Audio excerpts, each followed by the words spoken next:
What is going on, guys? Welcome to another edition of the Buccaneers Breakdown Podcast. I am your host, Louie, coming at you live on YouTube, TikTok, X, Facebook. We got a lot to talk about. We're going to be joined shortly with the man, Ian Beckles. You know who he is. Got a lot of stuff we're going to be talking about today, man. Vita Vea is staying in Tampa Bay. That's a good sign, guys. That's a good sign. Finally, that drama is over. We'll talk about that with Ian Beckles.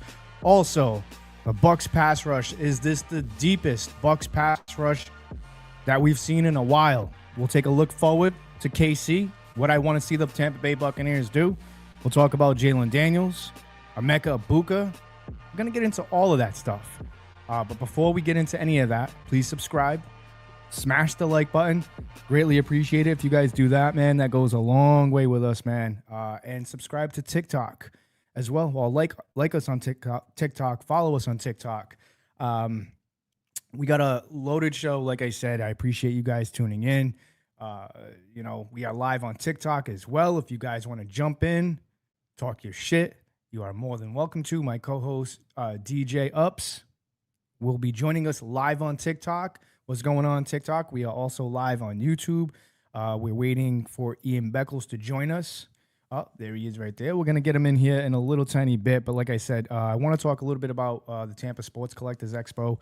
That's going to be coming up. I'm actually going to be talking about that with Ian Beckles as well. But we got a loaded show. So without further ado, man, let's get this man in here. Ian, what's going on, brother? How we doing? I'm fantastic. How about you, brother? I'm living the dream, man. Living the dream. I'm like I said, I'm excited with this whole Vita Vea situation is finally put to bed. We can move on and talk about other things, man. But how you feeling about this Vita Vea contract? Are you happy that the Buccaneers got a deal done with this? Because like I said, man, there was a lot of drama going on. It's not really what you want entering training camp. But I will say this. I'm happy that they got this deal done because they needed to get Vita Vea back. I mean, if they were going to trade him, at least get something in return for him. But I want to know where you're at with the Vita situation. Well, sometimes things seem more dramatic in the press than they really are. Right. Vita Vea was at every practice. You saw him talking to Jason Light. Between Jason Light and Todd Bowles and Vita Vea, they knew he wasn't going nowhere. Like right. Vita Vea, if Vita Vea was traded, he'd be traded for a second round or third round pick. Why would you trade a difference maker defensive lineman for a third round pick and some team gets a bargain basement great football player? That doesn't make sense. So ultimately, I knew he was going to be here. I didn't know when it was going to be. I thought it could possibly have waited to the first week. I don't know. All I knew was last year I said Tristan Wirfs is not going to play for that contract, and he didn't. And this year I said Vita Vea is not going to play for that contract.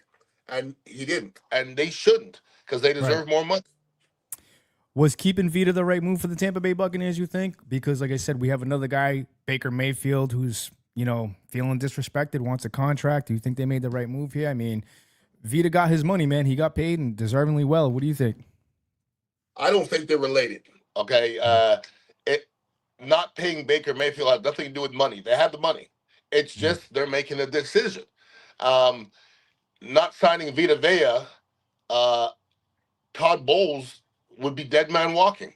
You're not without Vita Vea, this team's not going to the playoffs. I'm just telling you. If you take one guy off the defense, you take Vita Vea off that defense, they're a different defense. Offensively, I would probably say right now it's Baker Mayfield or Tristan Wirfs. But to me, it's unequivocally Vita Vea. So right. Todd Bowles does not want to go into a year where we know he can't go 500 this year. He has to win without your best defensive player because it just doesn't make sense. Right. I was one of those that I didn't want to see Vita go, but I been on here and I said if he doesn't want to be here, you can't let him just walk. You have to get something in return for him. I was thinking, trade him to one of these contenders, these Super Bowl contenders, because they're not afraid to give up their second round pick. They're not afraid to give up their third round pick. They want to win a Super Bowl. But ultimately, I am happy that Vita does stay because, like I said, he does make a difference. They don't need him in there for every single snap. You know what I'm saying? I do think they have a good rotation of pass rushers. I think this is probably the best depth that Todd Bowles has had. What do you think about this defense now that it's locked in? Vita Vea is here. He's not going anywhere. They locked him up. how do you see this defense playing out this year, Ian? Well, I mean, nobody knows. I don't know if there's a defensive line in the NFL that has more question marks and more talent. Now, talent's on paper. Mm-hmm. That's actually it's not even on paper. On paper, the defensive line is not good. I mean, it's real because Ruben Bain is nothing. Kalijah Cassidy's hurt all the time, so you can't ink him in for anything. Right. And there's a lot of question marks. Vita Vea gets hurt, but I still think he's a great football player. So we don't know what we have. Potentially, we could have a beast of a defensive line, but there's a bunch of ifs there. Like Ruben Bain, we still don't know what this kid is. Okay, and Right. if I say right now he's gonna get 10 sacks, everybody better take it. Okay, Yeah. so we just talked about re-signing Vita Vea. Not only is Vita Vea one of the best run stoppers in the league, he also led this team in sacks many years. Oh So yeah. it's not that he ain't a guy you could lose. That's for sure. Yeah. I mean, like I said, I think looking at this team on paper, they have what it takes, but you got to put it all together. I was at that Jets game. I didn't like the first drive for the Tampa Bay Buccaneers. The defense looked gassed right away, and a couple of players came in. Talk to me about Elijah Roberts. What did you like about Elijah Roberts, and do you think he can excel in this Todd Bowles defense? I think he could be a future leader for this team. I like what I've seen. I speak to his mother, Shonda Roberts. She has an awesome cause called Paint the Purpose. I'll talk about that a little bit later on, but I've seen the videos of him. He has been working his ass off. What's your thoughts on Elijah Roberts? Well, I don't think I know enough to speak on him, and I'm certainly not going to evaluate somebody from a preseason game. I ain't going to do that, Mhm. okay? Because I know better. Um, you can't have too many defensive linemen, especially interior guys. And Vita Vea, as great as he is going to be even greater if you can give him a little rest here and there. Mhm. Vita doesn't need to be playing 60 snaps a game. He'd be better off playing 35, 40 snaps a game, and hopefully he's still fresh at the end of the year. But it's tough, man, because Kalijah Cassidy, we don't know what this guy is, and uh, there's literally question marks everywhere. But from what I hear in training camp, these guys they're getting after people. Like I don't know if you can, dub somebody a great pass rush team if you get after the Jets because I don't know how good the Jets are. Right. Yeah. But it's better than not getting after them. I mean, does it mean that Ruben Bain's going to be a great player because he got 3 sacks in a scrimmage against the Jets? No, it doesn't. But it sure is a good freaking start. Okay, Yeah. so he's going to be playing against those caliber type players. So if you're beating those type players, you're going to get you some sacks. So I like what I hear to this point. Yeah, I mean, like I said, I liked what I saw. I was there. I seen the defense. I seen some of the guys balling out, but it is one preseason game. We always have. It seems like this is every year, Ian. The preseason darlings, another guy, Jalon Daniels. We'll talk about in a little bit. But I liked what I saw from the defense. I thought they look more aggressive. They're getting after the quarterback, but I don't want to invest too much into this because it's still preseason. It's nice to see that we have depth. At that point, but the preseason and the regular season are two different things. But overall, like I said, I like Elijah Roberts. Is there anybody on that line outside of everybody says Ruben Bain, Elijah Roberts? Is there anybody else on that line, Ian, that you think we should take a closer look on, that somebody that sticks out to you? Well, I haven't been there at camp. I've heard stories of some of the players, Ashawn Robinson, and the attitude. It's just going to be about which defender can fit what gaps, okay? Because Kalijah Cansey, not really a run stopper. Maybe we could use him as a guy getting upfield. Like I don't even know what kind of player Kalijah Cansey is, to There's be a lot of honest with you. inconsistencies there. We don't know. I mean, he makes plays, but I see him jumping around a lot of plays too. And Mhm. I'm not easy to impress. Okay, like when everybody thought Gerald McCoy was good, I wasn't the guy because it's not the plays you make; it's the plays you don't make. Right. And if I was talking to Kalijah Cassidy man to man, I would say it's the plays you don't make that bother me. So I think he has a ceiling that's extremely high, but I don't know if he's ever come close to that ceiling. So I made a prediction this year. I think this is going to be his coming out season, Kalijah Cansey. So that'd be my guy to watch. And offensively, I think Chris Godwin's going to have a good year. Yeah, I actually talked about Chris a couple of weeks ago. I said I think he's going to return back to form this year because, like I said, last year, Ian, they rushed him. They desperately needed him, and I think they rushed him back too early, and it maybe kind of like set him back a little bit.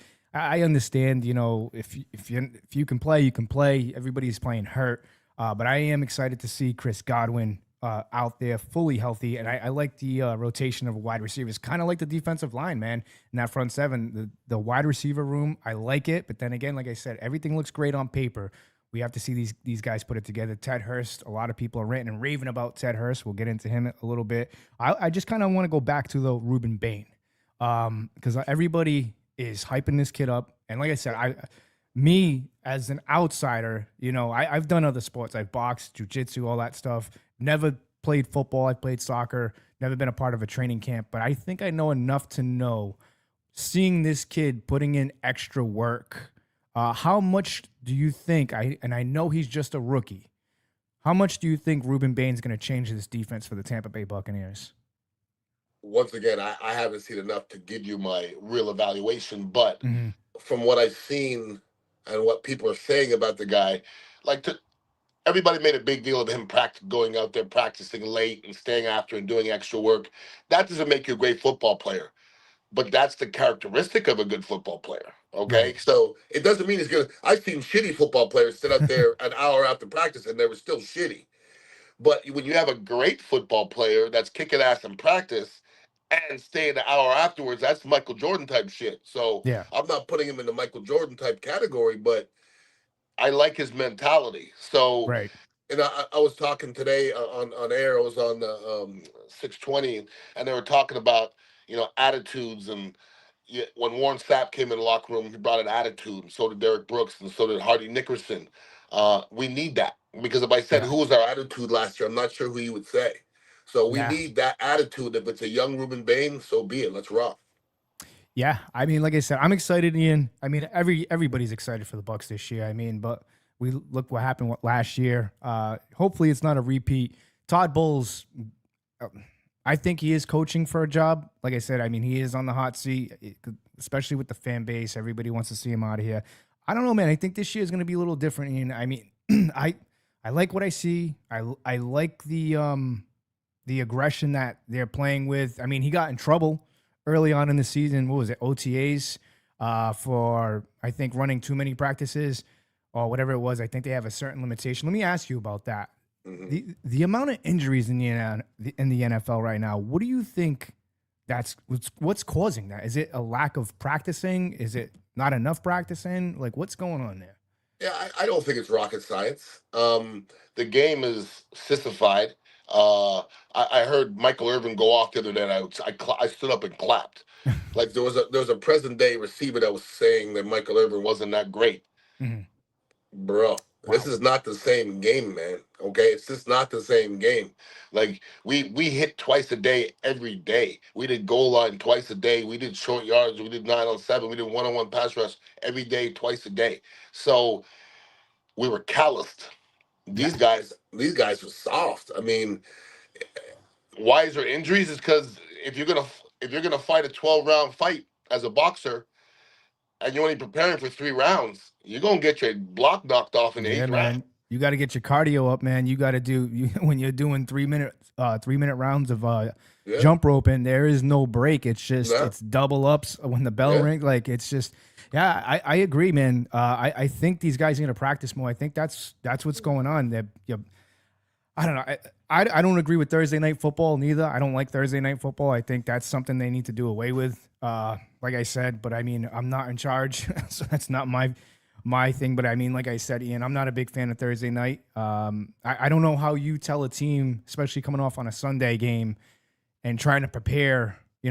You've played the game. There's a lot that goes into preparing for another team, especially on a short week, especially when you're banged up too. But I do think, I don't know. It's just, to me, it's different because I remember growing up and you would see stuff on TV, they used to do the NFL films and you'd see like the training camp and stuff like that. It was a lot different. Now it's just like, oh, we can only do this. We can only do that. And it's just, I think that's the reason why these guys are getting hurt. And we're seeing a lot of injuries, man, a lot of injuries. It is what it is. But overall, I do like the defense. I think the defense is going to be more aggressive this year. I think I think we're going to see a complete Todd Bowles defense. And even Vita Vea was saying it today. You know, we can't blame Todd.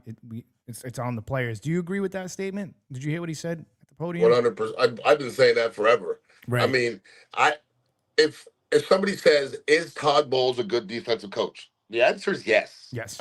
There's no other answer, okay? Because we see them scheme up shit that nobody else has done Yeah. since. All right. So, is he a good defensive coach? Yes. Last year, we weren't a great defense. No. Why? We didn't have great personnel. If you give Todd Bowles a pass rush and some people who could cover, he could call a game. I've seen it. It's my Yeah. own eyes. A lot of times coaching is freaking overrated, bro. Yeah. Okay? Everybody, this guy's a great coordinator. Great coordinators have great quarterbacks and great offensive lines, and great quarterbacks have great coordinators and great offensive lines, and it all goes together. So it's just, it's not rocket science, man. Todd Bowles can coach. Um, and if he has the guys out, and listen, for me, I've still to this day, I don't, maybe other than people that have left, you don't hear people really talk negative about Todd Bowles. You really don't. No. You No. really don't. I think that's very, very telling. Yeah. I mean, players got to make plays, man. Todd Bowles didn't fumble against the Washington Commanders in that playoff Right. game. You know what I'm saying? Todd Bowles didn't throw that interception against Yep. the Lions in the divisional game a couple years, Baker's first year. The players did that, you know. So, and like I said, I don't know many coaches like the amount of injuries that the Bucs had, and I do believe that injuries did play a factor in that last season. You know, you're going up against you have Emeka Egbuka, who's a first round pick. You have Tez Johnson, who's a seventh round pick. Those are your starters for how many weeks? Because Chris is not ready. You know, and then you have Sterling Shepard. You know, considering what they did, I give Todd Bowles a lot of credit. And I think the reason why people want to run him out, Ian, is because they saw the taste of Liam Cohen, how our offense performed, this and that. But Liam Cohen ain't walking through that door. He's with the Jaguars, and we got Todd Bowles, and I believe in Bowles. I think he's gonna have a good year. Like I said, I think the defense. I'm gonna call it right now. I'm gonna call my shot, Ian. Top 10 defense this year. It ain't gonna be right away. It's because they have so much young talent there, Ian. In my opinion, they have a lot of young talent. It's gonna take a little bit for them to gel because the NFL is faster. Everybody's fast. Everybody's strong. You know, you're on an even playing level. You're not playing with kids anymore. You know, I think it's going to take a little bit for the defense to kind of get going. But I think once they click and communication and their mentality is fixed, I'm telling you right now, that's going to be a tough defense. And Josiah Trotter, too, real quickly. What do you think about him? Well, I don't make a lot of predictions, especially from limited tape, but I watched limited tape from Josiah and I was impressed immediately. Like I don't get impressed very easily, but his highlight film's very impressive. It's very aggressive. I played with his father. His father was uber aggressive. But instinctively he has some stuff that is not taught. You can see that. You can see it on film. I predicted even after the draft, I go, he's probably going to be the difference maker this year, and I'm going to stick with that. He has the lineage for sure. Yeah, I've seen him in training camp. I've seen some highlights, and I was seeing him hit. And you know, I'm not there on the fields, but you could just see it the way he's hitting. Like he's going to be a problem. He's going to be a big problem for that Bucs defense in a good way. I know it's only preseason. Bucs starters are playing against the Kansas City Chiefs. Obviously, it's probably going to be like one drive, no more than two. I can't see Todd leaving those guys out there. What really matters against Kansas City? What is Ian Beckles looking for with the Tampa Bay Bucs? Them to stay healthy. That's it. I mean, I'm gonna tell you what. I've been in too many locker rooms. I've been in too many training camps to even act like training like preseason matters. I'm just Mm-hmm. not okay because I've never heard a coach say it matters and before or after or during. Okay, you can get blown out 80-0, and a coach don't give a rat's ass if his number ones ain't out there. And I'll be honest with you, if your number ones are out there for 2 series and they don't score, that sucks, and you look bad, you get cussed out. But if you score in the first drive in the season, it don't matter anyway. So Right. listen, Yeah. it's like everybody looked at that preseason game and they're like, "Oh my God, look at so and so shining. He looks so good in a vanilla ass football game with no adjustments, with nobody disguising anything. If you're a quarterback, that's like playing Madden and they're sitting in cover 4 all day long. Yeah. It's come on now. Let's not do that. Oh, he looks so great. Here's a question. If he's so great, what's he doing out there? Okay, because all the guys that really matter are sitting on that bench. So I do not watch I do not watch a preseason game and say that guy looks good. I can't because he ain't playing against nobody, and they're not scheming, and Mhm. he doesn't have to think. He's just playing college football, and it ain't going to be like that in about 4 weeks. Damn, that's I can't really argue with that at all. Like for me, I always say the preseason is kind of important for the younger guys, and for us to see It's depth. What important guy? for the players. I didn't say it wasn't important for the players, Yeah. but it's as an evaluator, you can't see what he does in preseason and say that guy's going to be good. It doesn't work like that. Well, like I said, I like the preseason because I want to see what these guys have and like, Mhm. who's good and who like as far as the depth goes, because I feel like that was a big problem for the Buccaneers last year. They didn't have enough depth. I mean, I don't know many teams that do, but you got to have some depth at positions like wide receiver, like offensive line, like the defensive, and you got to have a solid backup quarterback. We'll talk a little bit about Jalon Daniels. Let me get your thoughts. I know it's just preseason, but I mean the Buccaneers don't really have a solid backup quarterback. I like this kid, Jalon Daniels. I followed him a little bit throughout his college career. I didn't think the Buccaneers would have picked him up, but they did. Uh, I think he did a lot of good things out there, but I agree with what you're saying. Nobody's scheming, but he made the right decisions. I do like this kid to develop, and I was on another podcast last night discussing this. A big problem right now in the NFL is these quarterbacks. The young kids, their careers are ending quickly. Why? In my opinion, they're being put out there and they're not getting enough time with the iPad or film. Like it's just you're thrown out there. I believe these guys need to sit on the bench. They need a year under their belt of just seeing how the game is played. My opinion. I like this kid, Jalon Daniels. I hope he can do something again in the preseason because I'd like to see him as a backup quarterback for Baker Mayfield. Their play styles are very similar. When I was there, when I was seeing him, his release, he has a nice release. I like his decision making. He's not afraid to tuck in and run. I don't want to see my quarterback tuck in and run all the time, but it was very similar to what I see what Baker does. I like this kid. I think this is a kid that you can develop. Whatever happens with Baker Mayfield. What's your thoughts on Jalon Daniels? Because he's like the top news around here with the Bucs. Yeah, and that's cool. You'd rather him look like he did than look like crap. Uh, but as a guy, once again, has been around the game a long time, if Baker Mayfield goes down, we're fucked. Okay, we ain't winning with no Jalen. We ain't winning with him. Nah, We're no, just no not hope gonna. on him, huh? No, no No, no, believing. absolutely not. No, listen, we couldn't win last year with Baker Mayfield. Okay, so you think you're gonna put a young kid in there and win? It's not gonna happen. Okay, but put it this way: you go back in the history of the NFL and show me rookie quarterbacks that succeeded that didn't have great football teams around him. It just is like Sean King is one of the very few rookies that succeeded, but he wasn't asked to do that much now. He was throwing the ball 15 times a game and he was handing the ball off, and they had hella defense. Okay. Yeah, But rookies can't play quarter can't play quarterback in the NFL. They never do. They yeah. never do. It never works. Peyton Manning shit on himself for probably 8 games before he started to play good. And you can look good for a few games, but you're gonna have 10 shitty games if you're quarterbacking as a rookie. It's gonna happen. Yeah, I believe in developing these kids. Like I said, you draft a quarterback. Some of the greats, Tom Brady sat, Patrick Mahomes sat, Aaron Rodgers. Look how many years he sat. These guys, and they're great. They're great. A lot of these kids, they come out of college, they get tossed in there. Look at Sam Darnold, man, got drafted to the Jets. No offense to the Jets, but it wasn't the best situation for him.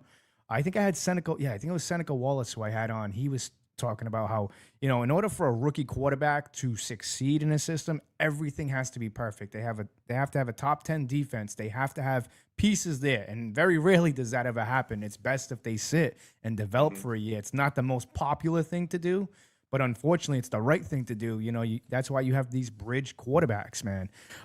Ian, I don't want to take up too much of your time, but what's your predictions for the Tampa Bay Bucs this year? I know it's early in the season. What are you thinking as far as defense and offense goes? And can this team finally make the fucking push to the NFC Championship game? And what is it going to take? That's a lot. I mean, I know everybody is down on Todd Bowles. We keep we're 9-7 or 8. I'll take 9-8 right now. Okay, I would take it. I just it's hard to win in the NFL, and if you can figure out a way to get to the playoffs and get there, then anything could happen. So I think we're getting spoiled. We're complaining about going to the playoffs. There's a lot of teams that don't get sniffs at all every single year. Offensively, if Baker stays healthy, I think they can score some points. If they can run the ball, I think they could be a top 5 offense. If they can run the ball, if they can't run the ball, they won't be. And defensively, it's going to be all about the defensive line and nobody else. If the defensive line can rush, we could have a formidable defense. If they can't rush, we'll be ass like we were a lot last year. Yeah, I got a comment here. Somebody's shouting you out here. Street Bows Vault. Beck is like the Furious of football. He spits pure fire. 100. Yeah, I'll take it. Hey, man, I always appreciate you coming on and being honest, man. You're not afraid to speak your mind. And if people don't like it, they can get fucked, man. I appreciate that about you. You're very, very realistic with what you talk about. What do you got going on, Ian? I'm here at the Dignitary Cafe, 4817 Southwest Shore Boulevard. Anybody wants the best kava and kratom in the Tampa Bay area, Dignitary Cafe, come hang out, man. 420 friendly in the back too, as you can see. Yeah. I actually I stopped for a little bit and I started back up. I've been working out. I feel good. So I used to, like I said, box and do jiu-jitsu. I haven't done that in so long, but I have a heavy bag in my garage, and I was hitting that earlier today, just kind of like, a couple of rips and just wrapping up the hands and kind of I felt good, man. I felt good. Bro, but jiu-jitsu and marijuana go together. I don't know what it's linked. I've never seen anything like it, but it's linked.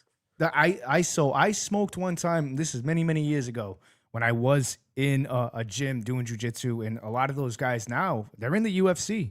Shout out to Mitch Raposo, holding down the 508, man. Shout out to him, man. Jorgen De Castro also. But he actually fought Greg Hardy in the UFC. But those guys, that was the gym that I went to. One time I smoked before I went in, and just rolling around, it was probably the coolest fucking thing I've ever did. And I'm like, from now on, when I roll around, when I do jiu-jitsu, I'm smoking. It's the best feeling in the world. You feel good about it too, man. But then my son was born and I stopped, but he's getting older now. So now I think we're going to start that back up, man. I like doing that, man. You're going to be at the expo. I don't know the dates off the top of my head. What is it? Saturday? You're going to be there, right? On the September. I can't think of the dates myself. Yeah, but I'm excited, man, because I fly down there that Thursday of that week, man, and I can't wait to hit the Dignitary Cafe, man. I like that place. It's like, I love being there. I've always gone there when I go down for these expos. It's just like, guys, if you haven't gone down there, go check it out. It's a little place of peace. Everybody's friendly. I've had some of the best conversations with people that I've never even met in my life over there. You know what I'm saying? A lot of cool stories over there. You guys got to get down there to the Dignitary Cafe. I will be down there when I get down to Tampa because, like I said, I need more of that. What is it? Kava and cranium, right? And kratom. There you go. Kratom, man. Like I said, I drank that a few times over there. I felt good, man. I felt re-energized, man. I really did. And that's no bullshit, man. I'm telling you, you guys got to go down there. Any issues you have with your body, man, go down there. Drink it. Yeah, man. We'll get you right. Yeah, man. I appreciate you coming on, Ian. Peace. All right, brother. Peace, man. Thank you. Ian Beckles, guys, of In the Trenches. Love having Ian on. Shout out to everybody on TikTok. I am not ignoring you guys. I like to focus on the guest. But let's try to get our guy DJ Ups in here, man. What's up, man? Where you at? Where you at, DJ? That's my DJ. Where's he at? Where is he at? Also, if you guys want to join the show, man, come on down, man. Let me know if you want an invite. I'm still new to the TikTok stuff. Let me know if you want an invite. Let's see here. I'll get to those comments later. But I do want to talk a little bit. Let's see. Slow gaming. I want to drop Godwin so bad, but the Buck fans keep convincing me to keep him. As far as what? Oh, how do you feel about Emeka and the turf toe? You know what? let's talk about that. That's the next topic. Everybody on YouTube's probably like, what the fuck's this guy looking at? So I got two phones here. Let's see. All right, Emeka Egbuka, will the toe cost him week one? I'm not 100% sure on what's going on with Emeka. I don't think he's going to miss time from what I understand. But then again, like I said, I don't know. We don't know. Like, turf toes are a little tricky, but I'm not worried about it. You have Ted Hurst, you have Tez Johnson, you have Jalen McMillan, you have Chris Godwin. Like I said, there's an abundance of talent at wide receiver for the Tampa Bay Buccaneers. So, like I said, I wouldn't be really worried about this Emeka Egbuka situation. I don't want to talk about injuries. Let's just remain positive. And if you guys are all watching here on YouTube, you guys want to engage, there's a comment section. Engage on TikTok. Let me know what you guys are thinking, how excited you guys are for the season. Let me see something here. Trying to get this situated with what's one thing that you guys are looking out for in the preseason, man? What are you guys looking out for? Is it you want to see more of Jalon Daniels? You want to see more of Elijah Roberts? What do you guys want to see, man? For me, preseason's the preseason.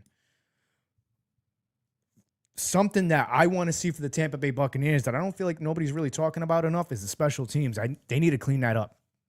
I'm just saying, they have to clean up special teams. I was not impressed with how they were. Disregard the mess. Like I said, if you guys have been following the show, I'm rebuilding a 67 coupe. So a lot of car parts. But yeah, with the special teams, man, I got to see them clean that up. They got to clean up special teams. Because I don't want any more bullshit like we seen last year. There was no way that the Jets should have ever came back into that game. Poor special teams play. Man? Hopefully Danny Smith has got that situated with. Looks like we have somebody who would like to join us. What's happening, man? How's it going? What's up, man? Can you hear us? What? I don't know if you can hear him. Can you hear me? What's going on? Yeah, I'm a lifelong Bucs fan. See if I can fix this for you. Can you hear me? See if I can unmute you or something. I don't know what's going on. All right. I think you should be. Hold on. What's going on here? Gotta love doing this shit on the fly. Yo. I don't know why it's doing that. Hold on. Why can't I hear you?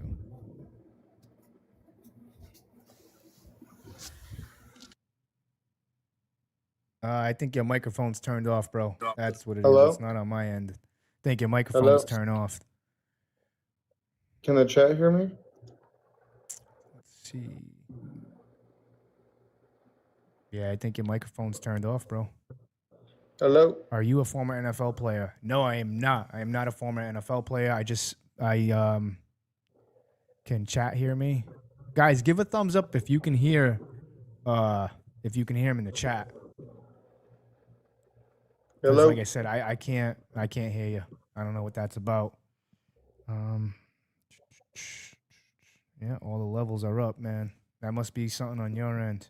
But yeah, guys, smash the like button on YouTube.